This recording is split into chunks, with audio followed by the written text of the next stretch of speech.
அனைத்து சிஷியர்களும் வணக்கம். இப்போ நம்ம பார்க்கறது வந்து சகலவசியம்.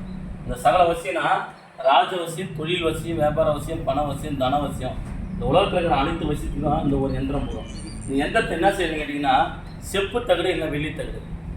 இந்த செப்பு தகடு வெள்ளி தகடு 3க்கு 3 இன்ச்சாக இருக்கும். 3க்கு 3 இன்ச்சில் இந்த சக்கரத்தை வரைஞ்சிடணும். வரைஞ்சி பிராண பிரதிஷ்டை பண்ணணும். இந்த பிராண பிரதிஷ்டை எப்படி பண்ணணுங்க கேட்டிங்கன்னா, கடல் தண்ணி, இளநீர், பால் இதெல்லாம் வச்சு இதுக்கு அபிஷேகம் பண்ணணும். அபிஷேகம் பண்ணிவிட்டு அதுக்கப்புறம் விபூதி வச்சு பிராணபிரதிஷ்டை மந்திரத்தை சொல்லணும். பிராணபிரதிஷ்டை மந்திரத்தை சொல்லி இந்த எந்திரத்தை போட்டு பிராணபிரதிஷ்டை பண்ணி இதுக்கு மேலே வந்து புணுக்கு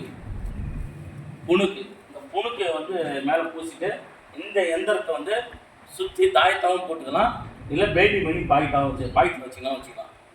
இல்லை அல்லது என்னன்னு கேட்டிங்கன்னா, இது வந்து ஒரு மோந்திரம் மாதிரி கூட நீங்கள் போட்டு வச்சுக்கலாம். ஒரு மோந்திரத்தில் இது ஒரு முத்திரையாக ரெடி பண்ணி வெள்ளி மோந்திரம் அல்லது ஒரு காப்பு மோந்திரம், பவுன் மோந்திரத்தோட மோந்திரமாக இதை ரெடி பண்ணிவிட்டு இதை வந்து மோந்திரமாக நீங்கள் பயன்படுத்தலாம். இது இந்த சக்கரம் போகிறதுக்கான நாள் என்னன்னு கேட்டிங்கன்னா, வியாழக்கிழமை சுக்கிரவாரில் மட்டும் இந்த சக்கரம் நீங்கள் போடணும். மீது எந்த நாளில் நீங்கள் போடக்கூடாது. மீது எந்த நாளில் போட்டாலும் இந்த சக்கரம் வேலை செய்யாது. வியாழக்கிழமை சுக்கிரவாரம் சகல வசியத்துக்குமே இந்த ஒரு எந்திரம் தான். இது வந்து யார் வேணாலும் செய்யலாம். சின்ன குழந்தை கூட இந்த சக்கரத்தை போட்டு இந்த பிராணபிரதிஷ்டை பண்ணி யார் வேணாலும் பயன்படுத்தலாம். அருமையான ஒரு சக்கரம் இது. இதெல்லாம் நான் பயன்படுத்துகிற முறை, இந்த சக்கரம் பயன்படுத்துகிற முறை நீங்கள் வந்து பயன்படுத்திக்கிங்க. இதில் எந்த ஒரு சூட்சத்தையும் மறைக்கல. வியாழக்கிழமை சுக்கிரவாரம் வரைக்கும் செப்பு தகடு இல்லைன்னா வெள்ளி தகடில் இந்த சக்கரத்தை 3 சக்கரம் வரைய போகிறீங்க. வரைஞ்சிட்டு பிராண பிரதிஷ்டை பண்ண போகிறீங்க.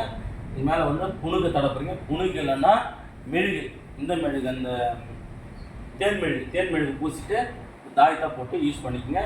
அப்படின்னா மோந்திரமாக யூஸ் பண்ணிக்கங்க. அப்படின்னா தகடாகவே பேட்டிங் பண்ணி வச்சுக்கோங்க. நன்றி, வணக்கம்.